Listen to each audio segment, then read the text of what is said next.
Les élites en France, et plus particulièrement les élites nobiliaires, ont constitué assez durablement dans l'historiographie un pan compliqué à travailler, et a fortiori pour l'époque contemporaine, et en particulier pour le XXe siècle. Traiter de la noblesse au XXe siècle, c'est a priori traiter d'un archaïsme, puisque légalement la noblesse est abolie en 1790, et de fait l'existence de ce groupe social ne semble plus aller de soi, ne semble plus n'être qu'une persistance, un archaïsme tout au plus.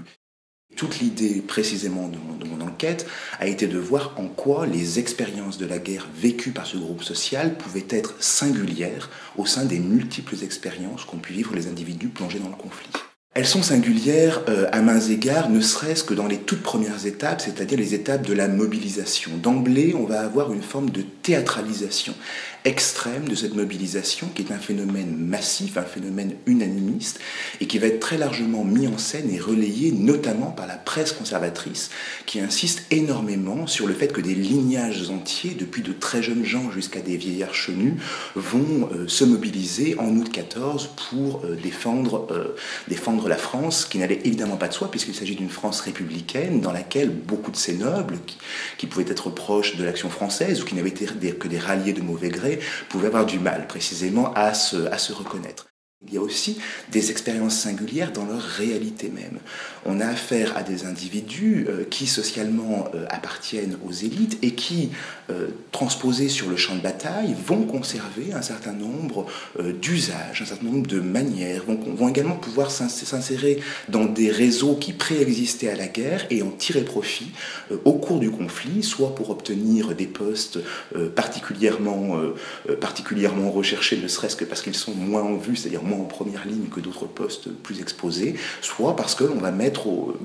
service de la cause de la France en guerre les atouts dont pouvait disposer ce groupe nobiliaire, c'est-à-dire une certaine maîtrise linguistique, une maîtrise des usages du monde, qui en font par exemple des acteurs fort prisés dans toutes les activités militaro-diplomatiques. Donc il va y avoir effectivement une difficulté au sein de ces individus, à l'échelle de ces individus nobiliaires, une difficulté à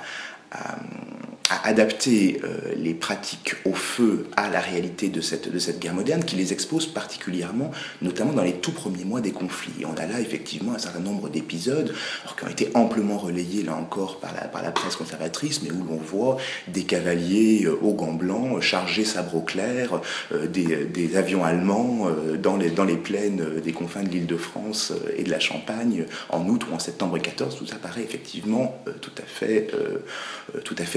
décalé, tout à fait singulier. De ce fait, le groupe nobiliaire constitue un des groupes sociaux qui a été le plus marqué par les pertes en termes de morts, mais également en termes de blessés et d'invalides de guerre, avec cependant des singularités dans la répartition aussi bien chronologique que la répartition par armes de ces pertes, liées notamment au fait que la noblesse est très surreprésentée dans les rangs de la cavalerie et également dans les rangs de l'aviation.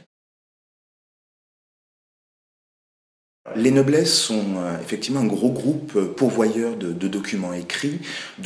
destinés à avoir une dimension publique. C'est le cas notamment d'un certain nombre de récits ou de souvenirs de guerre. Et là, on est vraiment dans la continuité de toute une tradition de mémorialistes ou de diaristes